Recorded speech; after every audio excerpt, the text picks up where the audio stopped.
Cuando estaba en el Freilín había entre nosotros se oía hablar de un paisano que vivía para ahí, para la parte del Barrero, más o menos, que desayunaba tomando cucharadas de aceite y que comía mucho ajo. Para nosotros era una cosa un poco exótica aquello. Yo ni me imaginaba lo que podía ser desayunar con aceite y luego los huevos. Luego, más tarde, fui oyendo de otras personas.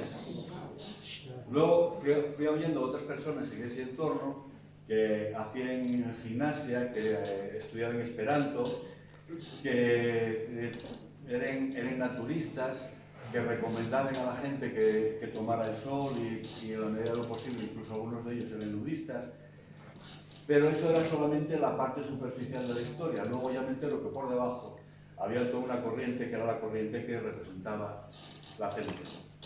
Una corriente que para lo que estaba ahí era fundamentalmente para defender los intereses de las personas que vivimos de trabajar. Y a partir de ahí ya me fue sonando un poco más la película.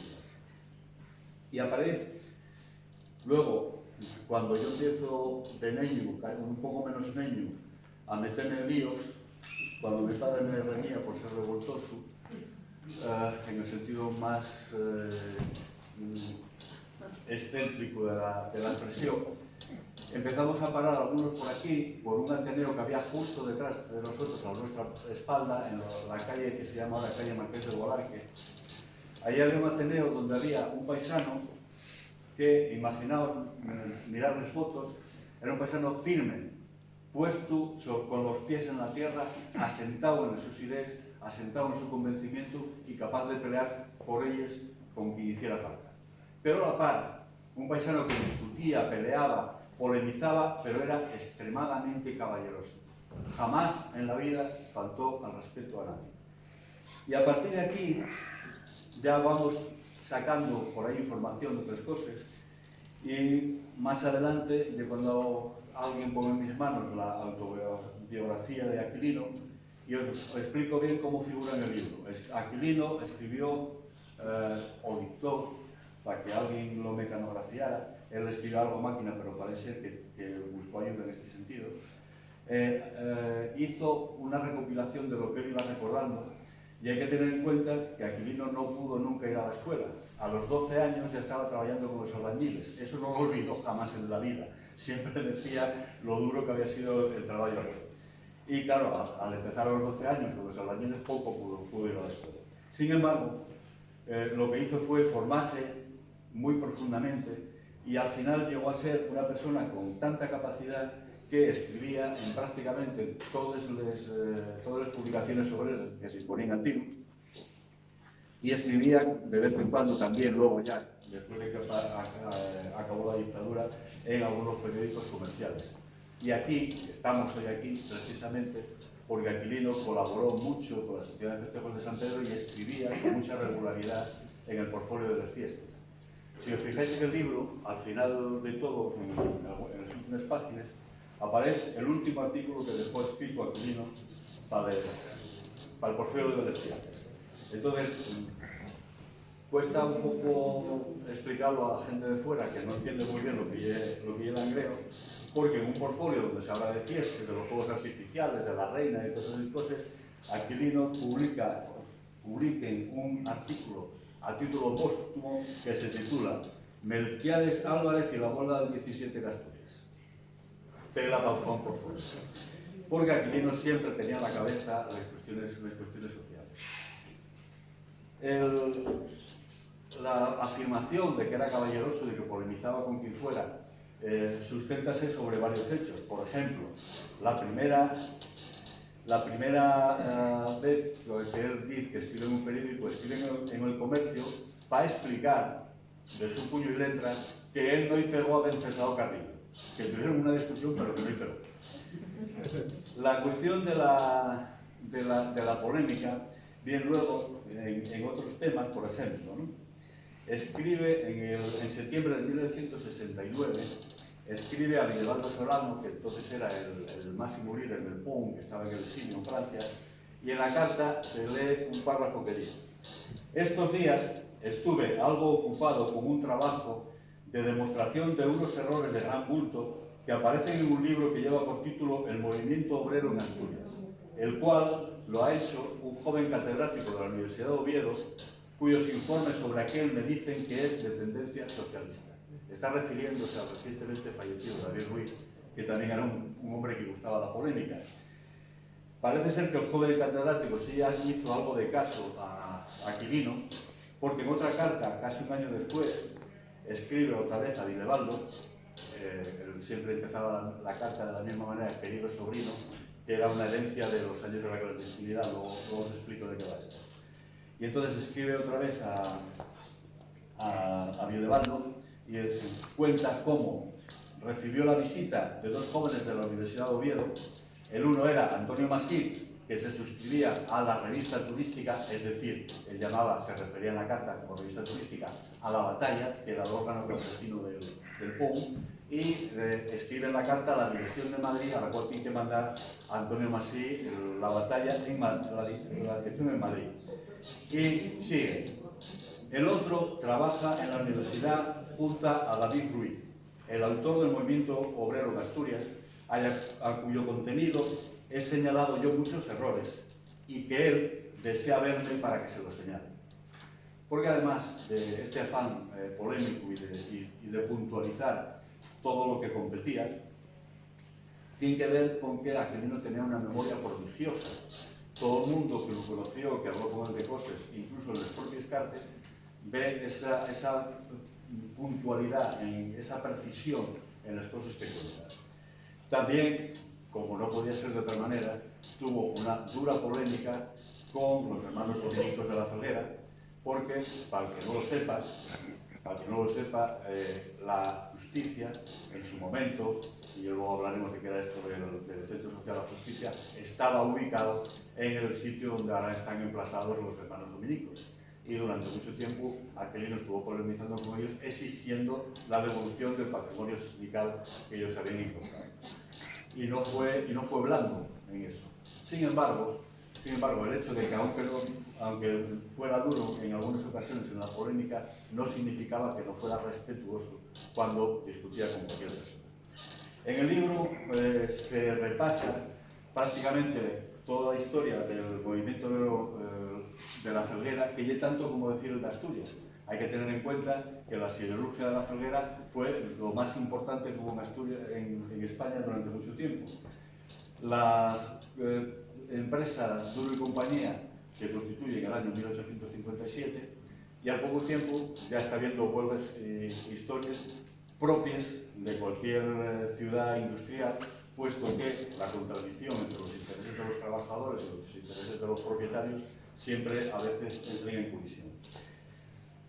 Aquilino, después de tener que gritar tanto, me dejo un poco pequeño. Va desmenuzando en las memorias. En el libro veréis que lo que está escrito por él está en una tipografía diferente, de más cuerpo, más alta, que lo que yo escribo, para dar prioridad a lo que son sus ideas. Empieza contando cómo todos los movimientos que él hizo ya desde el principio, él entra en la fábrica por gestión del padre, entra a trabajar en la fábrica, y aquí en la Felguera siempre dijimos la fábrica por antonomasia, lo mismo que en Avilés, en Sivesa, los de Avilés dicen la empresa. Nosotros siempre dijimos la fábrica, aunque había muchas, pero esa era la fábrica por antonomasia de todo lo que quería. Él entra a trabajar allí con 15 años y cuenta los nombres. Cuenta que se va fijando cómo los mayores que estaban allí con él, todos los meses cuando cobraban, daban unas pesetas.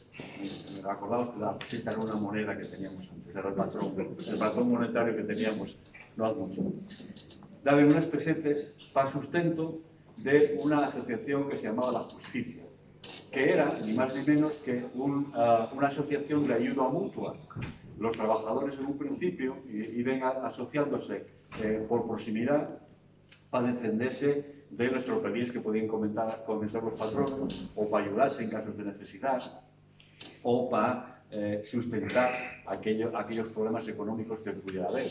Recordar que instituciones como Montepío de la Minería parten de una viejísima tradición que era que cuando se mataba un minero, los trabajadores daban una parte de la su paga para sustentar a la viuda y a los hijos. O sea, todo eso viene de sociedades de ayuda que luego fueron creciendo hacia lo que hoy conocemos como las centrales sindicales. Entonces, el Centro de la Justicia, que se crea a principios del siglo pasado, tenía en el inicio, tenía una sede que estaba enfrente de la fábrica, a la altura, si os acordáis, al principio de la calle Melquiades Álvarez, había una farmacia que era de Rodríguez Ponga. Ahí había un edificio que pertenecía a esa familia, a los Rodríguez Ponga, y ahí tenían alquilado los ramos. Entonces ellos van luego cotizando y trabajando, compren una parcela, y en esa parcela luego hacen un edificio que es el que está representado en este cuadro tan magnífico que nos hizo el amigo Manu. Y de ahí ya eso va creciendo hasta que luego se constituye formalmente la CNT. Y no voy a, aunque el libro está contemplado toda esa historia, voy a dejar que vosotros lo vayáis leyendo y voy a incidir solamente en aquellas cosas que yo considero que hay que profundizar, aprovechando que tengo en la mesa a dos historiadores. Primero, la huelga de 1912. La huelga de 1912, que en la página 107 tenéis, lo defino como la huelgona, aunque no dice nada, porque huelgones en Asturias hubo a punta pala. Sobre todo aquí y en el caudal, huelgones de estos que duraran 6 meses o 9 meses, parecía una cosa normal. Una huelga que durara 3 o 4 meses parecía una tontería, no se daba mucha importancia. Bueno, esta huelga, de una huelga que se desarrolla fundamentalmente por solidaridad. Y la cuestión no hay ninguna tontería. Empieza el tema en los talleres de construcción. Recordad, los talleres de construcción son los que están detrás de la estación de Renfe, que ahí donde más o menos ahora pretenden hacer un centro comercial o no sé qué historia. Eso era otra empresa que era en su día los talleres del Conde Sizo, que luego compró Duro Felguera aprovechando un momento de crisis de la empresa. Bien, entonces ahí en el año 12 se produce la siguiente circunstancia. Los trabajadores, normalmente, si la producción lo exigía, doblaban. Era una cosa bastante habitual. Claro, doblar, teniendo en cuenta que las jornadas eran de 10 o de 12 horas, pues era una tarea un poco dura. Entonces, hay un grupo de trabajadores que en un momento determinado se niega a doblar. Dicen que están hartos del maltrato que ellos está infligiendo el maestro de taller y dicen que ellos no doblen. Era un derecho perfectamente asequible por parte de ellos. Entonces, el maestro de taller, para imponer su autoridad, los sanciona. Ellos van a hablar con el director de la factoría, que considera que los trabajadores no hay ninguna razón para sancionarlos, si no quieren doblar, pues son de mala suerte, era mejor que hubieran doblado, pero en fin, y le va a pedir su castigo. Entonces, el maestro, muy pérfido, lo que hace es quita a ellos de la paga la prima de productividad, pero no ellos dicen nada. De tal manera que pasen unas semanas y cuando los otros van a cobrar, encuéntrense con que la prima de productividad no está. Van a pedir explicaciones, entonces el jefe de la factoría ya no se atreve a desmerecer al maestro y permite esa situación. Consecuencia, para el taller. Para el taller y al final termina parando todo el angreo en solidaridad con ellos, hasta que después de pasar unos meses son derrotados por el hambre y vuelven al trabajo. Sin embargo, en este proceso de pelea y de posterior derrota, se produce una cosa que luego va a tener unas consecuencias muy importantes, que es la diferencia de criterio entre la CNT y el SOMA-UGT. En aquellos momentos les vuelve a sostenerse a través de descargas de resistencia. Los trabajadores siguen cotizando y en el momento de huelga pues tenían ahí un dinerín para poder comer y para todo esto. Sin embargo, Llaneza se niega a utilizar la caja de resistencia del SOMA para apoyar la huelga de la metalurgia. Esa negativa llevará a que termine la huelga siendo derrotada, a pesar del esfuerzo que todos hicieron, pero sobre todo lo peor del asunto de que encrespó los ánimos de una manera terrible entre las dos formas de entender el sindicalismo. El sindicalismo de acción directa y el sindicalismo de negociación con la patronal, que llevaba en este caso, como dijeron los líderes de la CNT en aquel momento, decir, dejaos de negociar en nuestro nombre. O sea, nosotros somos trabajadores que estamos de huelga y si hay que negociar con la patronal, ya negociaremos nosotros. ¿Qué os metéis vosotros en esta película? En todo caso, ayudarnos, ser solidarios con nosotros, lo mismo que nosotros fuimos en este y en esta historia. Eso nos produjo y al final hay una derrota. Esa amarga experiencia va a estar permanentemente en la memoria de los trabajadores durante mucho tiempo y durante muchas iniciativas posteriores. Pero hay otra peor que todo eso, que llega la empresa, coge y a todos los que habían participado en la huelga, que era casi toda la factoría, los despide. Y no solamente los despide, sino que se genera una lista negra, que era una cosa muy habitual. Ernesto en muchos de sus trabajos habla de listas negras, sobre todo el caudal, en la cual el que estuviera apuntado en esa lista no podía trabajar en ninguna parte. Había cuenta de que los amos de Estivalle ya prácticamente eran Duro y compañía. Y produce ahí una situación terrible. Por parte de la compañía dice a los trabajadores que el que quiera trabajar, que venga a pedirlo y que se ponga a la cola. Y cuenta el director del Noroeste, el amigo Antonio Oliveros, que antes citaba Héctor, que yo un hombre al que hay que agradecer muchas cosas. Yo de hecho la información de esta huelga fui siguiéndola toda por los números del Noroeste. Cuenta el redactor del Noroeste que llegaron a ver a la puerta de la factoría 600 trabajadores esperando a la cola a que el patrón decidiera quién sí y quién no. Aquilino habla de la crueldad de los Urquijo, que eran entonces los accionistas mayoritarios. Los Urquijo, como sabéis, tenían una banca muy importante en aquella época y entonces decidieron quién trabajaba y quién no trabajaba. Aquilino a la puta calle, como hielo. Entonces, a partir de ahí, claro, hay que comer. Y curiosamente, entra a trabajar, a pesar de la lista negra, entra a trabajar en la minería en un pozo de Duro Felguera. Cambió el nombre y se acabó la historia. Y ahí estuvo trabajando. En ese momento, Aquilino deja de ser un afiliado al sindicato del metal que pertenecía a la CNT y pasa a ser un afiliado al sindicato de la minería. También llega ahí y la prepara, porque junto con otros rompen con el SOMA, montan otro sindicato, en fin, estos estaban peleando permanentemente. Así que, bueno, luego producen diferentes cuestiones que muchos de vosotros ya conocéis, la huelga del 17. Quiero pararme en el 34, primero por la constitución de la Alianza Obrera. La Alianza Obrera fue una institución importantísima para el conjunto de los trabajadores. La Alianza Obrera nace en Cataluña, donde una serie de organizaciones sindicales y políticas firmen un pacto conforme al cual van a defender conjuntamente los intereses de los trabajadores y posteriormente esa firma, de una manera gradual, se va firmando, esa firma se va haciendo en Asturias. En la Alianza Obrera se decía específicamente que solamente podían estar dentro de ella las organizaciones que fueran de carácter obrero. Cualquier organización que tuviera algún tipo de relación con partidos o instituciones de carácter burgués no podía entrar en la alianza y que ni se acercara. Fue la Alianza Obrera quien protagonizó la insurrección de 1934. Sobre la insurrección del 34, no está, aunque hay muchos tipos, todavía no es suficiente. Ernesto también insiste en que hay que seguir profundizando por ahí, pero hay que ver la situación, porque hay una situación que a nosotros, tal y como estamos hoy, no nos resulta difícil de entender. Algunas personas, por ejemplo, la última vez que coincidimos en un acto público con Antonio Masí, decía que hay un sector del Partido Socialista Obrero Español que se arrepiente de haber participado en la alianza, no en la alianza obrera, en la insurrección del 34, porque lo consideraba un golpe de Estado antidemocrático. Pongámoslo en su contexto. Desde los años 20, la patronal, el Fomento de Ultravada en Cataluña, tenía pistoleros para matar a los sindicalistas que defendían los derechos de los trabajadores. Ojo a esta película, pistoleros.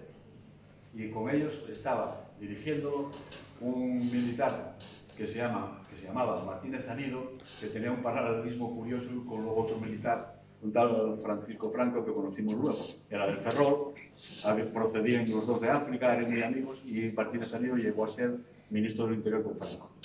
Bien, estos no solamente tenían pistoleros para matar a los dirigentes, pues mataron a muchos, como por ejemplo Salvador Seguí, el Novi del Sucre, que fue uno de los grandes líderes del sindicalismo, Y además tuvieron el conde Güell, que pagó a una familia para que pusiera bombas por Barcelona para acusar a los anarquistas de hacer esto. Eso produce en los años 20. En los años 30, recordar que Mussolini toma el poder en Italia. Mussolini no era precisamente un amigo de los trabajadores. En Austria, el canciller se dedica también a dar palos a los obreros. Hitler, antes de dedicarse a matar judíos, mató comunistas. En Portugal hay un golpe de Estado que derriba la República y declara el Estado Novo. En Francia hay una pandilla de tontón bacuts que se dediquen a perseguir trabajadores. Y en el Estado español tenemos algunos genios de la política, como Ramiro Ledesma Ramos, Onésimo Redondo, y algunos otros que decían cosas como aquella tan bonita que decía José Antonio Primo de Rivera, que era que el mejor destino de los urdes era quemar. Este era el ambiente. En ese ambiente se produce la posibilidad de que esta gente entre en el gobierno, y entonces los trabajadores, como una medida de prevención quirúrgica, dan un golpe para evitar que esto suceda. En el 34 Asturias queda sola y al final termina esto en una derrota y tiene que salir todo por pies. Aquilino no participó en eso, como muy bien explicaba Ernesto, él estaba entre la gente que siguió manteniendo la fábrica, pero en esos momentos, como suele pasar en todos los momentos de agitación, siempre hay algunos excesos por parte de algunos, y Aquilino, como otros, como el caso de Rossi, que decía, nosotros vamos a luchar, pero no somos asesinos, nosotros respetamos a los que tenemos aquí prisioneros. Eso serviría para que luego en el futuro Aquilino no lo pasara tan sumamente mal como se podría esperar.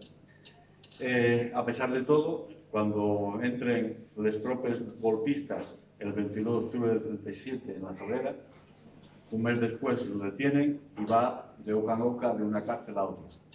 Y aquí produce una circunstancia curiosa, que está reflejada también en el libro. Tenéis ahí el Consejo de Guerra, donde hay un juez instructor, además muy listo, prepárenlo todo, en 24 horas hacen la acusación, la defensa, entonces recogen todos los documentos y ya está, para la cárcel, él y los otros fusilados. Si veis ahí los documentos, veréis que es muy divertido porque todos los que testifiquen y que afirmen, uno detrás de otro, afirmen exactamente lo mismo que el anterior. Es decir, tiene que ser un papel y fijaros, firma aquí.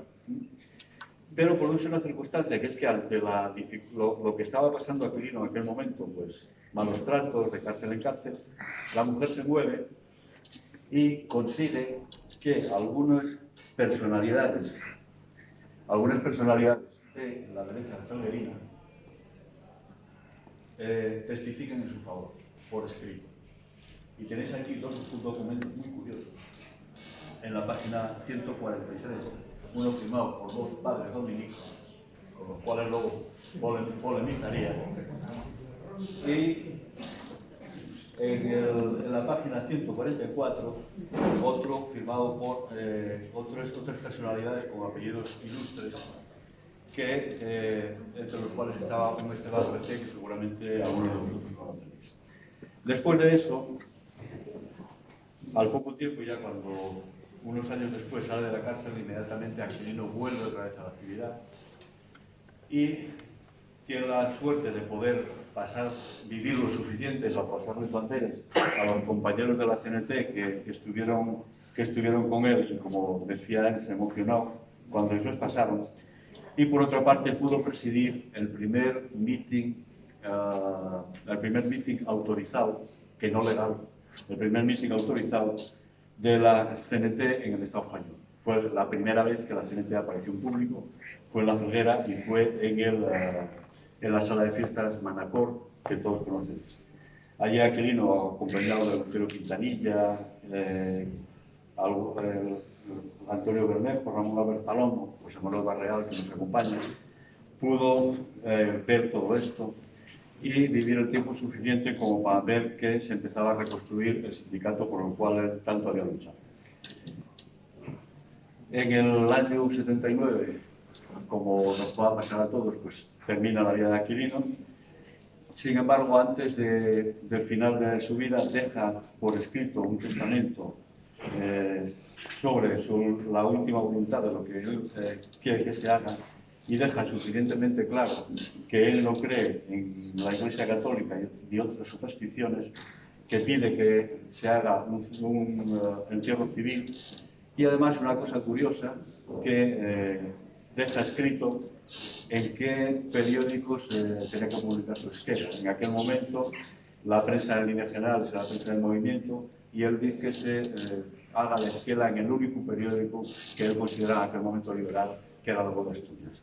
Esta mañana habréis visto seguramente un escrito de Julio José Rodríguez Sánchez, hablando de la amistad que él tenía con Aquilino, de la caballerosidad de Aquilino, y que además se adhiere a esa propuesta que se hizo antes desde la mesa, que está ahí a vuestra disposición, de que se recojan todas las voluntades a favor de que el Ayuntamiento de Langreo reconozca a Aquilino con la presencia en el callejero. Creo que es de justicia hacer eso. Ahí tenéis unos firmes, recogeremos firmes, pediremos declaraciones de las instituciones, de tal forma que la figura de Aquilino pueda seguir creciendo y que este libro, que seguramente contendrá algunos errores, que seguramente tendrá algunas deficiencias, pueda en su momento tener una segunda edición, otra cosa de gente mucho más culta que yo que lo pueda desarrollar. Pero en cualquier caso, por la memoria de Aquilino, os pido a todos un aplauso.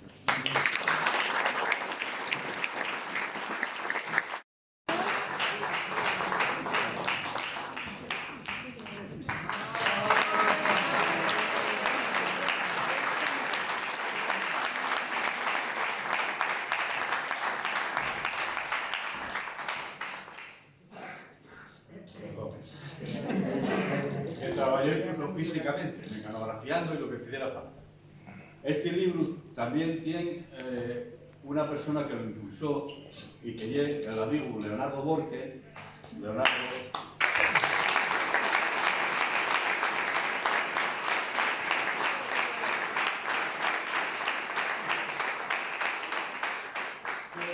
Desde el Ateneo Obrero de Gijón fueron las primeras personas que se preocuparon de sacar a la luz pública las memorias de Aquilino. En tercer lugar, y no menos importante, quería agradecer a José Manuel Barreal, que fue la persona por parte de la familia de Aquilino que depositó la confianza en mí, me dejó una parte de los archivos y... A ver, no hay nadie de la familia. De Carlos.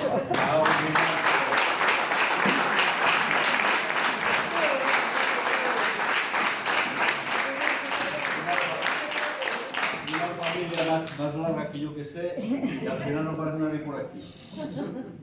Bien, después hubo dos personas, hubo varias personas a las cuales... Hubo varias personas a las cuales yo di la maqueta del libro para que les leyeran, opinaran y me dieran una idea de si iba por el buen camino o no iba. Quisiera, algunos de ellos ya saben de sobra lo que participaron aquí, pero quiero agradecer públicamente a David Suárez.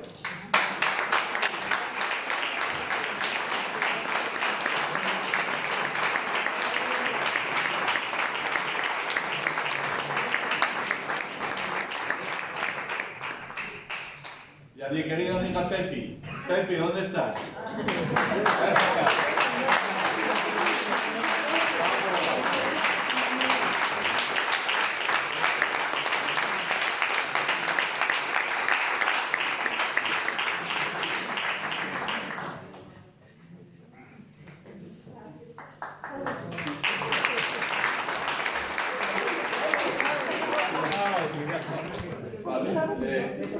Una buena parte del material gráfico que está aquí se debe a la colaboración de Jerónimo Blanco y la asociación del MUSI, pero no veo a Jerónimo por aquí, entonces el que lo vea que diga que he ido un libro. En la portada, aparte de la foto de Aquilino, en la parte superior, con los que tengáis el libro en la mano, veréis una imagen del Centro de la Justicia. Fue muy difícil conseguir esta imagen porque no hay prácticamente fotos, entonces hubo que recurrir a la única que había, Y esto que veis aquí es un dibujo que tengo que agradecer a un artista que siempre colabora con todas las buenas causas, que es Mandy Oraña. Mandy, por favor.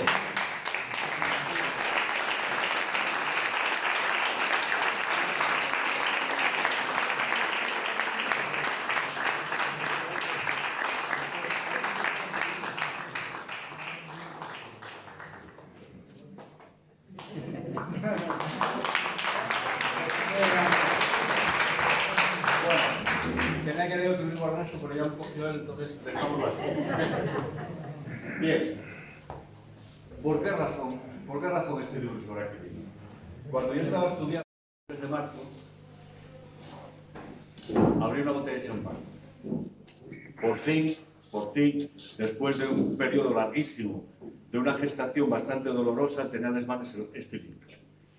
Fue una gestación larga, complicada, porque sinceramente es casi milagroso que hayamos puesto de acuerdo a los representantes del anarquismo con la mejor de las tradiciones marxistas.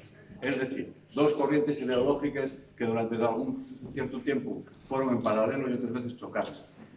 Fue difícil hacerlo, pero al final tenemos equilibrio y estamos orgullosos de él. Creemos que nos salió bastante curiosín en ello y esperamos que podáis disfrutar. Teniendo en cuenta la información académica, yo soy un desertor del magisterio. El libro está escrito con una vertiente didáctica, es decir, ¿qué pretende el libro fundamentalmente? Aparte de homenajear, por razones evidentes, a Aquilino, también el libro pretende abrir una corriente de investigación hacia todo este movimiento y hacia todas aquellas personas que pelearon durante mucho tiempo para que hoy nos viéramos viviendo mejor los que vivimos solamente de trabajar, y que esas personas en muchos casos no están bien consideradas, no están suficientemente reconocidas. No hace mucho tiempo se dio aquí en el Teatro de la Zoguera un debate sindical sobre la reforma laboral esta que nos enguiñaron recientemente.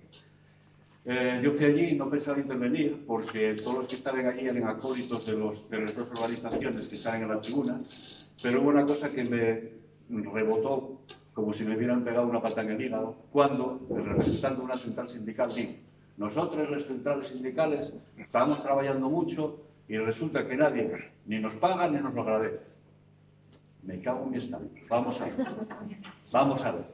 No tuve más remedio que levantarme, pedir la palabra y después acordarme de gente como Aquilino, decir: compañeros, hay algunos que llevamos 46 años cotizando con la central sindical, trabajando, pero no trabajamos para que nadie nos pague ni para que nadie nos lo agradezca.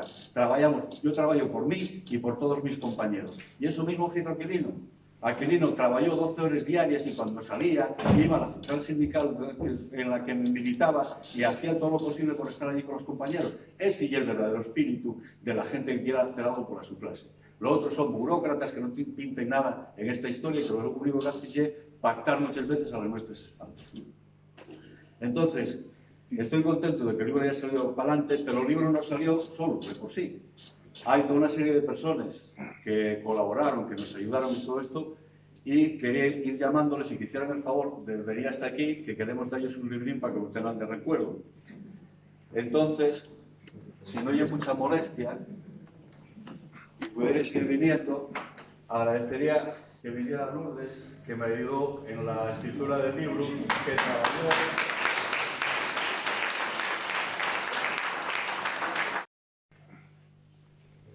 Esfuerzo de la Fundación Anselmo Lorenzo, de CNT, y de la Fundación André Uní,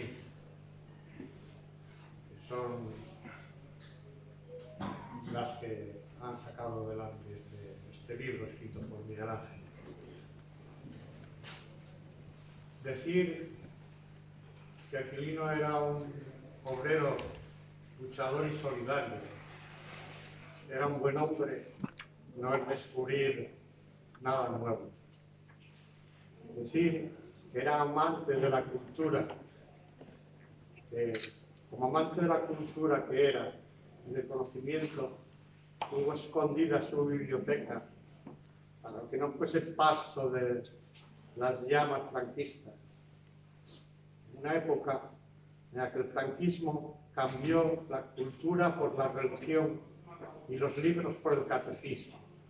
Yo no soy historiador, pero hoy quiero contaros una historia. Allá por 1974, llevábamos ya algunos años, éramos muy jóvenes entonces, luchando por reconstruir la CNT en un ambiente de clandestinidad. Cuando aquí en Asturias conseguimos formar distintos grupos para la reconstrucción de la CNT, en Gijón, en Oviedo, en la Felguera también, aunando a gente que venía de distintos campos, como eran las comunas revolucionarias de acción socialista, CRAS, con Rúa a la cabeza, aunque también tenía gente en Gijón, también tenía gente en Oviedo, con gente que venía del movimiento cristiano, de OA y de JOB, con gente, muy jovencitos éramos, que veníamos de los grupos autónomos que habíamos nacido en torno a la Universidad de Oviedo. Y ya teníamos esos grupos para empezar a reconstruir CNT. Fuimos de los primeros en tomar esa iniciativa en los años 70, como así lo reconoce Juan Gómez Casas en su libro sobre la reconstrucción de CNT. Los asturianos tomamos la iniciativa en este campo. Antes de salir al público como CNT, antes de usar la bandera, vimos la total necesidad de venir a la Felguera. La Felguera es la cuna del anarcosindicalismo en Asturias. Y Aquilino Moral era su representante fidedigno, su imagen. En el 74 podemos decir que era prácticamente el único representante de CNT en Asturias. Seguía en activo el hombre, ya anciano. Y José Antonio Bregel, que ahora recuerdo, murió hace unos años, de Oviedo y de CRAS, y yo, con grupos autónomos, vinimos a la Felguera para entrevistarnos con Aquilino, para comunicarle que ya había grupos que estábamos reconstruyendo CNT en Asturias y que le queríamos pedir a él permiso para usar las siglas de CNT y los colores de su bandera. El hombre que ya pensaba, o debía de pensar, que con él se iba a morir ya la CNT, lloró de emoción. Y ese recuerdo me ha quedado grabado y lo llevaré conmigo mientras vivo. Muchas gracias. Buenas tardes a todas las personas. Buenas tardes, peregrinas y peregrinos.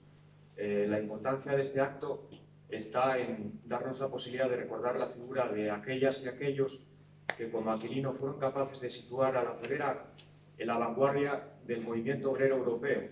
Para hacer ciencia histórica hemos de liberarnos de embustes, estigmas, incomprensiones y malas lenguas. Aquilino y los suyos fueron ejemplo del más alto grado de organización humanas, la organización social. Aquilino era de filiación libertaria y eso le permitía acercarse y dialogar y empatizar sin dogmatismos con otras tendencias del movimiento obrero, sea socialista, ujetista, comunista o de otro tipo. Sus memorias, escritas con gran precisión y detalle, desgranan momentos muy relevantes del movimiento obrero asturiano, desde su creación. Pero la andadura del anarquismo ya era previa y, pese al predominio marxista mierense, centraré mi intervención en los colectivos más netamente ácratas del centro obrero felguerino. De Aquilino se pueden destacar muchas cosas, pero destacaré tres principalmente. Una, pues esta ausencia de dogmatismo, y luego su carácter autodidacta, como el de muchas trabajadores y trabajadores de aquella que empezaron a trabajar muy jóvenes y bueno, el movimiento libertario que tiene una base Ilustrada, pues él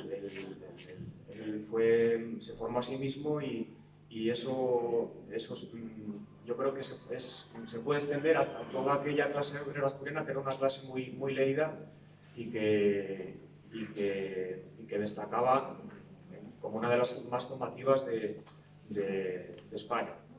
Después se puede decir que fue capaz también de transmitir la idea de una generación a otra, aspecto en el que incide el propio Alberto Rosón en el libro, al final. Después también se puede decir que bueno, su figura fue muy importante, ya que en el Ateneo, cuyos archivos ya no existen, pues hay testimonios de Aquilino Moral, que sería el tesorero del mismo, e impulsor de muchas iniciativas para el desarrollo sociocultural y para la gestión de su biblioteca. Deja constancia de la actitud de otras tendencias políticas que colaboraron también en su puesta en marcha. Desarrolla campañas para combatir el analfabetismo y acrecentar una notable biblioteca con veladas benéficas como la del Teatro Vitalaza en Sama, para recaudar fondos o para comprar más libros, gracias también al donativo energético del vecino landreano Olegario Rebollos, por ejemplo. Esta ausencia de dogmatismo puede apreciarse en lo que sería, pues, también sería sede de actos socialistas y de los republicanos federales, como comentaba Ernesto, con los que compartían aspectos comunes en cuanto a su preferencia, por ejemplo, pues, por una mayor descentralización política. Puede hablarse, por tanto, de un desarrollo felguerino parejo y similar al gijonés. También, en el caso de Eleuterio Quintanilla, pues era también un ponente habitual y referente por las reseñas aparecidas en el diario El Noroeste. El Noroeste era muy importante porque el Noroeste, pues bueno, su director, Antonio Oliveros, era una persona insobornable y bueno, permitía a todas las tendencias del movimiento obrero expresarse y bueno, tratar de realizarlo con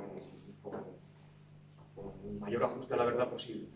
Después, hacia 1920 había unos 10.000 afiliados y destaca otra figura, que es la de Avelino González Mayada, que tras su periplo parisino, después de un despido, se atrevería a llevar adelante una escuela tutelada por la Confederación en Frienes.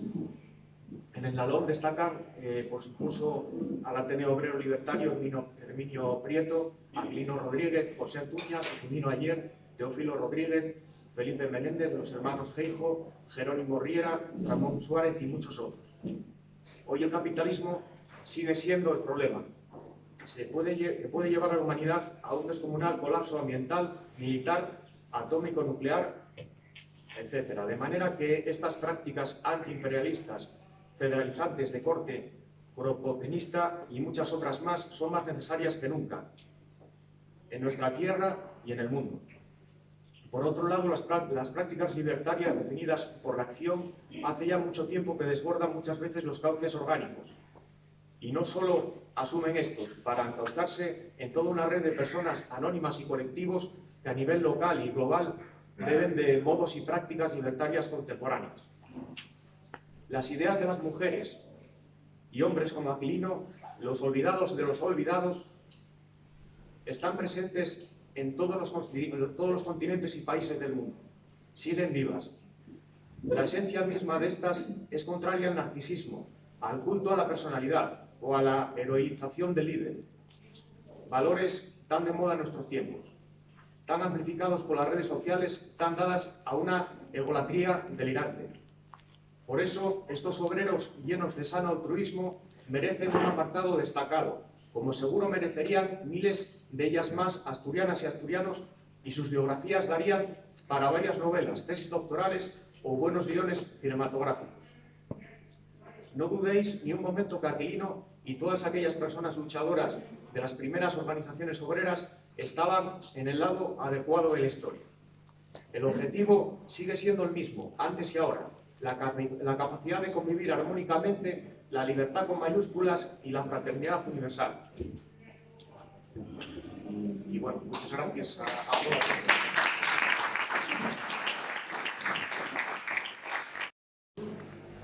Seré breve, primero porque hay que dar muchas voces, si no quedo sin garganta, quedamos todos sin garganta, y segundo porque la verdadera importancia del acto la tiene el autor, que fue el que escribió el libro. Hace 17 años ya, creo, estábamos en esta misma sala presentando las memorias de Aquilino Moral, que coordinaba dentro de unos folletos del Ateneo Obrero de Gijón, Leonardo Borges, que está hoy con nosotros aquí, sentado también. Él estaba entonces en la mesa y yo estaba abajo, ¿no? Pero el tiempo pasa rapidísimamente y aquí estamos otra vez demostrando que los hombres y las mujeres no mueren cuando mueren físicamente, sino cuando se los lleva el olvido. Y mientras haya alguien que los recuerde, como es este caso, están presentes entre nosotros. No todos pueden pasar por este tamiz, porque hay mucha gente que consideramos que son importantes y que después de que pasen 2 o 3 años se olvidan. El caso de Aquilino Moral es diferente y la prueba está en este libro. En vez de ir a menos, fue a más. Y lo que estamos haciendo ahora es hacer una publicación mayor que la que hicimos en aquel entonces. Y lo que vamos a hacer también va a ser solicitar cosas para él que no se solicitaron entonces. Y voy a adelantarme aquí pidiendo una cosa que van a pedir después los compañeros, que es que se le dé, si es posible, el nombre de una calle a Aquilino Moral. Y ya que estamos aquí, hago la comparación con otro hombre muy vinculado al Centro de la Justicia, en el que Aquilino pasó su adolescencia, su juventud y yo creo que media vida hasta que la justicia desapareció cuando la guerra civil se llevó por delante todo el progreso que había en España y por supuesto también a la Felguera. En aquella justicia primitiva, estoy hablando del Centro Obrero de principios de siglo, convivían republicanos federales y convivían también libertarios. Entre los republicanos federales estaba Valentín Ochoa, Antón Elchoa, para el que se pidió desde esta misma sociedad de festejos, en el año 1964, una calle se concedió. Entonces ahora que pasaron unos cuantos años más, yo creo que es de justicia el solicitar también una calle para Aquilino Moral. Dicho esto, y ya digo que con brevedad, como estoy rodeado de compañeros libertarios que van a hablar de la relación de Aquilino con la CNT, quiero dar unos apuntes aquí sobre la relación de Aquilino con el POM, el Partido Obrero de Unificación Marxista. Y quisiera hacer un poco de historia, que es lo que sé hacer, y soltar una teoría o adivinar cómo él entró en contacto con este pequeño grupo de comunistas de la oposición comunista, que tenían mucha gente en Cataluña, pero poca gente en el resto de España. En el Centro de la Justicia, yendo a la Justicia, había una biblioteca enorme, como sabéis, de la cual era bibliotecario Aquilino, y había también actos culturales, conferencias, traían a conferenciantes de toda España, y por aquí pasó muchos personajes de la izquierda de principios del siglo XX, de los años 10 y de los años 20. Y entre los que pasaron aquí estaba Víctor Colomer, al que él llama Colomer, que era un hombre, estoy hablando del año 1920, que era también comunista antes de la Internacional Comunista. Yo creo que fue el contacto con Víctor Colomer y después el contacto con Jesús Ibáñez, que era un mierense, que era también de la CNT, lo que llevó a Aquilino Moral a entrar en contacto con un pequeño partido que se formó en los años 30, que fue el Bloque Obrero Campesino. Aquilino no llega a militar en ese partido, pero sí, en las memorias de él lo hace constar, estuvo muy próximo a él, y el fundador del Bloque Obrero Campesino, que era Joaquín Maurín, cuando vino aquí, que vino unas cuantas veces a las cuencas mineras y a la Felguera, siempre lo presentó él. Tuvo mucha amistad con él y siempre lo presentó él. Cuando en el año 1921 los comunistas rusos plantean, después de haber hecho la revolución allí, la extensión del comunismo al resto de los países del mundo, se plantea, hay una divergencia dentro de los partidos socialistas y de los grupos anarquistas que había sobre la conveniencia o no de sumarse a la Tercera Internacional, que era el llamamiento que le estaba haciendo desde Moscú. Entonces, en el PSOE hubo esa divergencia que acabó dando origen al Partido Comunista, los partidos comunistas que luego forman el Partido Comunista que ahora tenemos todavía aquí en España. Y en la CNT sucedió lo mismo. En la CNT hubo unas discusiones, hubo una serie de reuniones, de asambleas, en las que se planteó el ver lo que pasaba en Rusia. Ir a Rusia, ver lo que había allí, ver si la revolución avanzaba y si era conveniente el sumarse a esa revolución, hacer la revolución universal teniendo a Rusia como cabecera. El primer anarquista que se desplazó allí fue Ángel Pestaña, que vino con la idea de que no, de que aquello no era lo que los anarquistas querían porque era un régimen autoritario. Y entonces la CNT plantea el llevar allí a una delegación. Hay un grupo, se hace una reunión en Lérida y van allí 5 hombres. Joaquín Maurín, Andreu Unín, Gastón Leval, Ignacio Orlandis, el mierense Jesús Ibáñez, y queda en la reserva Aquilino Morán. Aquilino estuvo a punto de ir a Moscú, pero no fue. Y en ese momento era partidario de la integración de los anarquistas de la Felguera, los anarquistas asturianos, en la Tercera Internacional y en el comunismo internacional. Luego, enseguida, se dio cuenta de que aquello no era y entonces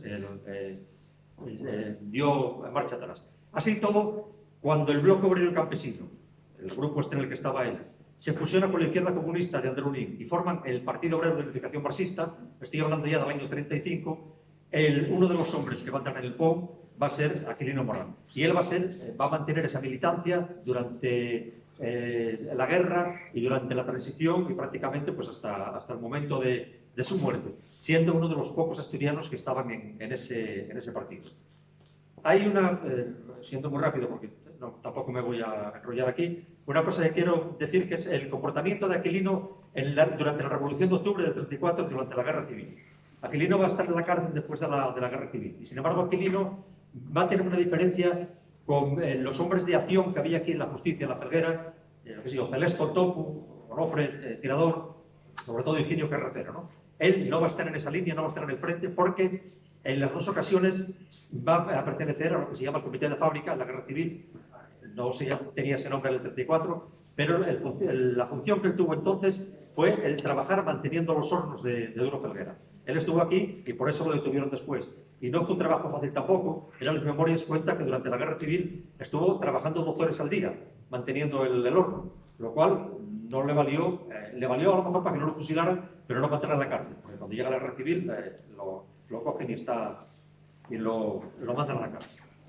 Quiero decir que después de eso, durante la transición, hay escritos de él mantiene conversación con la gente que estaba en el exilio, incluso como vimos ahora se desplaza a México, va a ver a los antiguos compañeros que tuvo aquí, y se muere manteniendo la militancia en los 2 sitios, manteniendo la militancia en el POU y manteniendo la militancia en la CNT.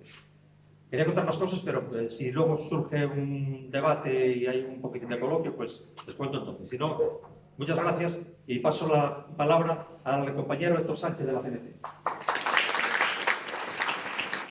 Cuando soy presidente de la sociedad, esto funcionaba perfectamente, pero caprichos de la tecnología, pues pasa lo que pasa. Yo que soy músico, sé bastante de eso también. Y se pone uno nervioso encima cuando él quiere arreglarlo y demás, y a lo mejor es una tontería de moda. Simplemente que siguiendo la política de la Sociedad de Festejos, en apoyo a la cultura, pues hemos llegado a un acuerdo de hacer este acto por la presentación de este libro tan maravilloso e importante, más y menos cuando Aquilino Morán fue colaborador de esta sociedad y muchas páginas del portfolio durante unos cuantos años y por tanto creo que se merecía esto. Por tanto, sin más, simplemente le doy la palabra a Ernesto Burgos, historiador. Vamos a intentarlo. Bueno, la primera cuestión, que antes de empezar queríamos haber proyectado ahí, y voy a dar el teléfono lo más alto que pueda, un mensaje que nos llegó anoche, o en la noche anterior, desde México. Espero que se oiga y si no luego os lo traduzco.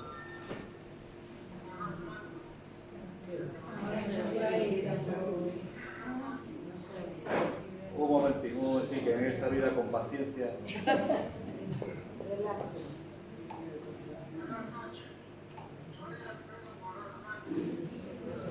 Buenas noches, soy Alfredo Moral Blanco, hijo de Aquilino.